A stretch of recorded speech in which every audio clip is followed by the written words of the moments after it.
All right, thanks. So that was shot and edited by Vic, who joins us now because tonight we're marking a big milestone as One Micronesia marks its 100th episode. And Victorious Falan, its host, joins us now. Vic, congratulations. This show has really had a huge impact. Do you feel that? Yeah. It's definitely out there at events and stuff like that. A lot of people just walk up to me and say, "Hey, man, we love your show." And I always think about, I think they're talking about local music mashup, this and that, right? And then halfway down, like, "Oh, which show is that?" And I was like, "Oh, One Micronesia." And I'm like, "Oh, you watch it?" It's like, "Yeah, we watch it." And it's also, I think we've seen a difference. It's been 3 years now since the machete attacks in Manilao, and I remember in 2019 when we started the podcast, the comment section was just, honestly, it was just anywhere from deport to, the comments were just really not nice to see. So to see the comments change from 2019 until now, I think it's definitely been it's been good to see that there's a difference being made. Yeah. So this milestone kind of creep up on you? I know you work on the show. It's pretty much one person. Yes. It's a one-person band that you produce, you edit all of that for the show. So, I mean, have you kept your eye on the number 100? Or I had to count. I remember Jason. Thanks to Jason, he would be the one posting it on YouTube, and he was like, "Bro, I think we're getting close to that 100." I was like, "Wait, what? We're almost to 100? I thought we're still in the 40s." And he's like, "No." So we have to recount it, and then I guess just about 2 weeks ago, I realized that we're about to hit the 100. So I was like, "Wow, it's been really it's been that long." And I think we're here, and it's been such a great journey. And what's the best memory you have of doing the show thus far?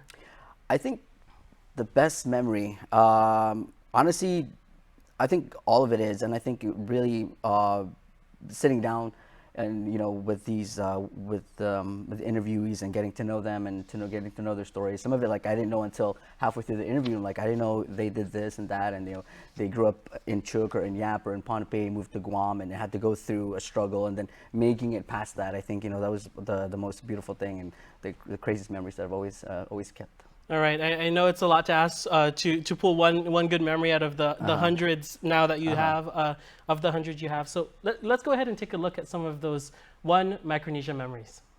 Hafa, ladies and gentlemen, we've made it to the 100th episode of the One Micronesia podcast. But before we get to it, let's take a step back in time.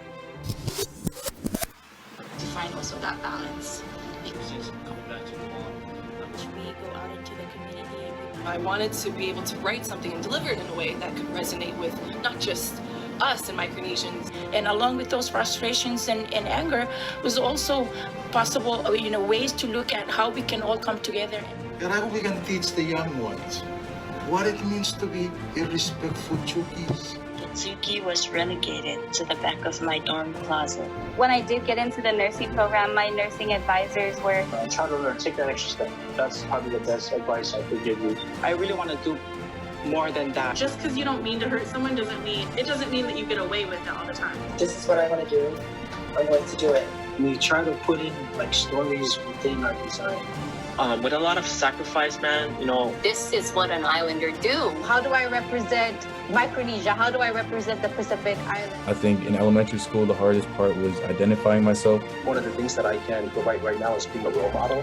There's different ways that you can help Micronesians rise up. When you only have one chance to do it, just do it. You can utilize, the gift that you got to not only have the influence that you want to make a positive impact on our community. The idea of Micronesia in itself, whether it exists as a legitimate cultural area, right, is a big topic. That same night, I ended up writing my first verse. Really set the tone for the next youth forum that's going to come. So we need to be resilient in our cause. Be an ancestor that our descendants will thank.